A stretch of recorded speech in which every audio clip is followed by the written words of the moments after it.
ওসমান বিন হাদিকে হত্যা করা হয়েছে, তিনি শহীদ হয়েছেন।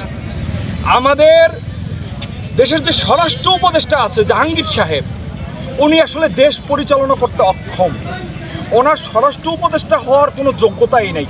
ওনাকে যদি হারিয়ে যাওয়ার অস্ত্রের ব্যাপারে জিজ্ঞেস করা হয়, উনি কি বলেন? পেঁয়াজের দামের কথা শোনান। উনি বিভিন্ন জায়গায় যে মাংসের মধ্যে আলু খোঁজেন, কি পরিমাণ খাবার তার সরকারি বাহিনীকে দেওয়া হচ্ছে সেটার খোঁজ খবর নেন। অথচ দেশের একজন সূর্য সন্তান দেশ থেকে হারিয়ে গেছে, সেটার খোঁজ খবর তিনি নেওয়ার প্রয়োজনই মনে করেন না।